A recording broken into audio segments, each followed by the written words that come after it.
Friends. This is Democracy Now!, democracynow.org, The War and Peace Report. I'm Amy Goodman. And I'm Juan Gonzalez. Welcome to all of our listeners and viewers around the country and around the world.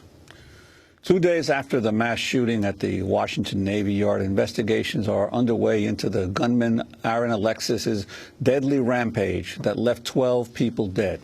Lawmakers are questioning how Alexis maintained a security clearance at the base, despite a history of violent episodes and mental illness. Rhode Island police warned the U.S. Navy last month that Alexis had reported hearing voices and that he believed people were following him and, quote, sending vibrations into his body. Police in Newport, Rhode Island were so concerned about his behavior that they alerted Navy police. Alexis also reportedly contacted 2 Veterans Administration hospitals recently and was believed to be seeking psychological help. Aaron Alexis was granted a security clearance in 2008, even though a security check had uncovered a 2004 arrest on a charge of malicious mischief. Alexis had reportedly been arrested when police said he shot the tires of a construction worker's car with a Glock 45 caliber handgun. He later described the incident as anger-fueled blackout, according to a police report. On Wednesday, Defense Secretary Chuck Hagel admitted there had been red flags that could have alerted officials that Alexis had a history of mental health issues and should not have been granted access to the Navy base. Obviously, when you go back in hindsight and look at all this, there were some red flags. Of course there were. And should we have picked them up? Why didn't we? How could we have? All those questions need to be answered. Where there are gaps, we will close them. Where there are inadequacies, we will address them. And where there are failures, we will correct them. We owe the victims, their families, and all our people nothing less. More details have also emerged about the guns Alexis used in his attack. He reportedly tried to buy an AR-15 assault rifle at a gun store in Virginia just last week, but was stopped because the state's laws banned such sales to out-of-state buyers. Instead, he bought an .870 Remington pump-action shotgun that he used in the Navy Yard attack. Officials in Virginia say he passed both state and federal background checks, despite at least 2 gun arrests and being under treatment for psychiatric problems. He reportedly used shotgun shells that had large ball-bearing shots in them. Officials say it is still unclear if Alexis's psychiatric issues ever resulted in him being committed to a mental health institution involuntarily or declared legally mentally ill, which would have barred him from buying a gun. Analysts are also trying to determine the meaning of 2 phrases that were etched into the side of a shotgun. In an area closest to where bullets were loaded, they found the phrases "better off this way" and "my ELF weapon" etched into the metal. ELF may be a reference to extremely low-frequency radio waves the Navy uses to communicate with submarines. Well, for more, we're joined by Tom Diaz. He's a former member of the National Rifle Association and gun enthusiast. He later worked for years at the Violence Policy Center, author of 4 books. His latest, The Last Gun: How Changes in the Gun Industry Are Killing Americans and What It Will Take to Stop It.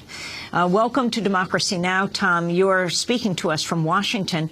What's happening in Washington right now? I mean, the Washington Navy Yard is, to say the least, close to Capitol Hill. We are wondering at this point what Capitol Hill, what Congress is going to do about this latest mass shooting.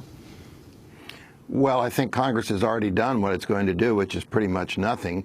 There was a press conference yesterday where it's almost heartbreaking to see families of victims come to Washington yet again with a letter, and a press conference at which members of Congress, the minority leader and a few other Congress people and 1 senator expressed their condolences. This is equivalent of lighting candles and mounting up teddy bears and doing nothing. The truth of the matter is that on this issue, as in so many others, Washington is paralyzed, and there are reasons for that which we can discuss in further detail if you wish. But the fact of the matter is that the nation cannot turn its lonely, shocked eyes to Washington and expect action. It is not going to happen. And what do you make, once again, after one of these mass shootings, of the discussions over the relationship between individuals with mental health problems having access not only to guns, but to military-style assault weapons? Yes, there are I think, three ways to look at that specific problem. One of them is the public health and safety approach. That's not a mystery. We know that the combination of mentally ill people, and even in many cases, up until the moment they pulled the trigger, mentally healthy people who act out in moments of rage or depression or what have you.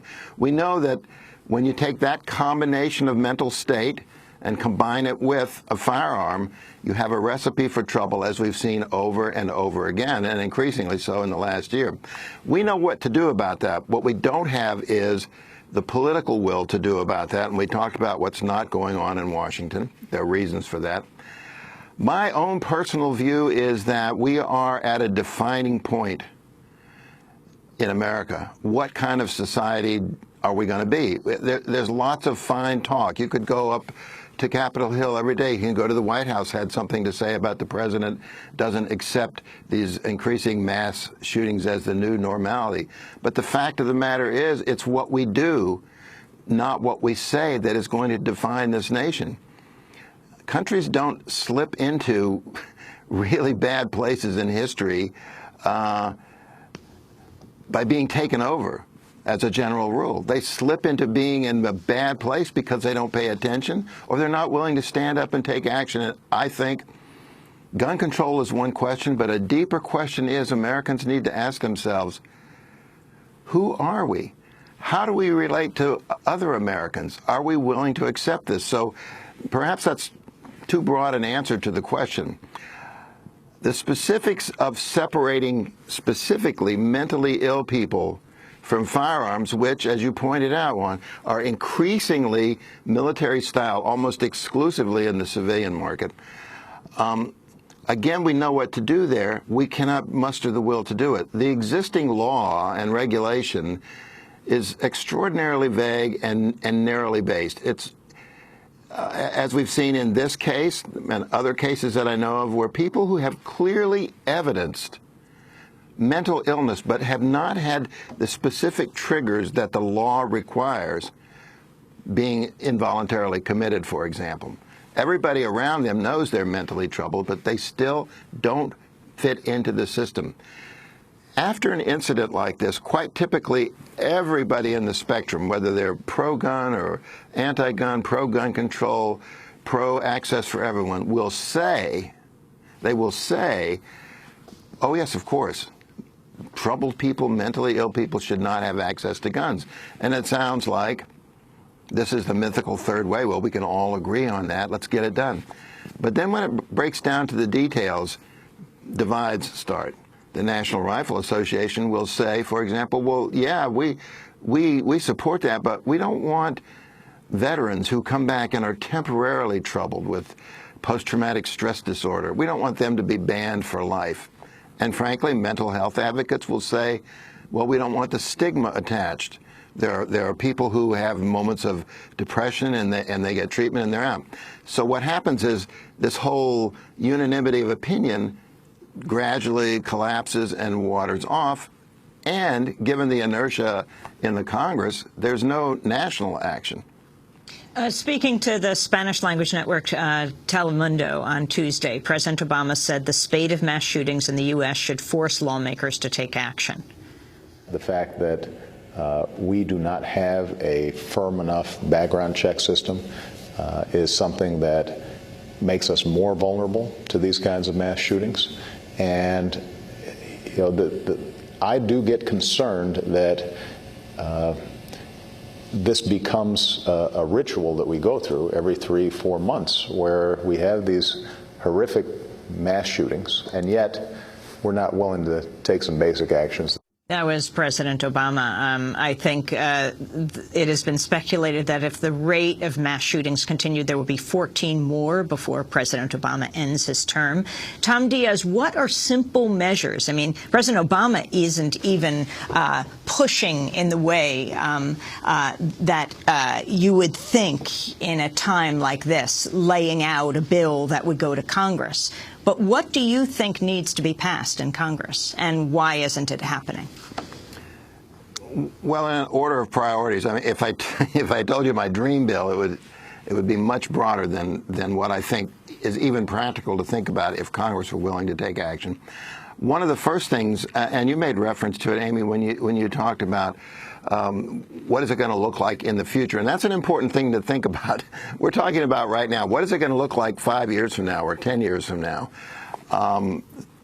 It's a dynamic situation, but we have such little data that private organizations, two that I know of, Mother Jones Magazine and the Slate news website, and perhaps some others, are collecting data about gun death and injury in the United States and the circumstances under which they occur because the federal government has been blocked from doing that by the National Rifle Association and other advocates. So the first thing we need if we're going to have a reasoned national debate is information. We need information about the use of guns in crime, make, model, manufacturer, and we need public health information. If a tire manufacturer makes a tire that starts blowing out on curves, we know that within weeks, literally, because of the database that we keep.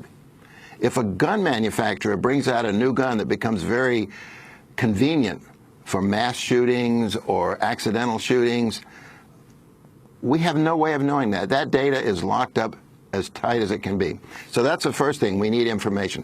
Certainly we need to fix the background check system so that everyone in the United States who gets a gun is subjected to a thorough background check, or at least to a data check. And that doesn't mean just changing the federal law. You know, as you may know, the federal background system now only applies to sales through federally licensed dealers, and the attempt has been made to extend it to what are called informal sales, which go through gun shows and private sales between individuals. If we extend it so that it covers universally transfers of guns, and the language is made much more clear, particularly in the case of mentally troubled persons, and the databases, which are often state and local databases, which are then integrated into the federal database on which the background check is actually checked against. We need to do all of those three things just to make a more rational system for who is allowed access to firearms. But it really goes much deeper than that, and this is when we start talking about a subject that you almost never hear, the guns themselves.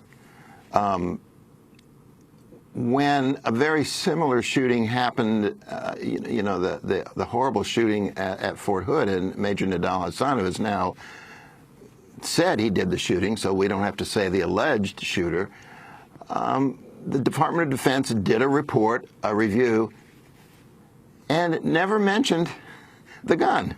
The type of gun that Major Nidal Hasan specifically sought out, which was a handgun that was developed for anti-terror use, extremely capable, extremely easy to shoot. Never talked about that.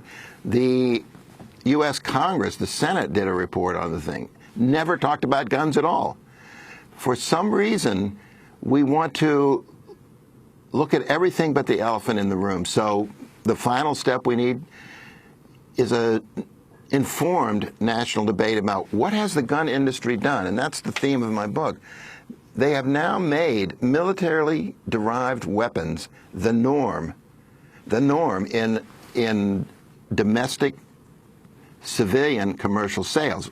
I'm talking about military-style semi-automatic assault rifles like the AR-15 that Adam Lanza used at Sandy Hook in Newtown. I'm talking about high-capacity semi-automatic pistols, which come with magazines that fit into the butt of the gun with as many as 19 or 33 rounds, as was used at Tucson, and can be quickly changed. We're talking about firepower that was developed for the battlefield, and the gun industry explicitly and deliberately markets this to the civilian market to the extent that it now dominates sales. So we need to think seriously about that. Unfortunately, in my view, there is a lot of ferment in the United States. Moms Demand Action, other groups outside of Washington, and the hope for the future really lies with them. It's whether or not they can muster sufficient national concern and willingness to act. The National Rifleman Association is not a magic organization, and it doesn't get what it gets done with money, as it's commonly believed that, oh, their donations do that. The secret to the power of the National Rifle Association is that it's extremely well organized, probably the best organized lobby in the United States. And it has somebody who is willing to take action, to send an email, to make a phone call in every congressional district in the United States. So when the Executive Vice President, Wayne LaPierre, pushes a button on his desk in Fairfax, Virginia, that word goes out. If you've ever had the occasion to be on one of these call-in talk shows about guns, you can get the same question from Montana or Florida or Michigan because they all go out on talking points. It's really incredible, and it's something that, in terms of machinery, is beautiful, but in terms of impact, is truly evil. Tom Diaz, we're going to break and come back to this discussion. Tom Diaz, former member of the NRA, gun enthusiast, has written a number of books now. The latest is The Last Gun, How Changes in the Gun Industry Are Killing Americans and What It Will Take to Stop It.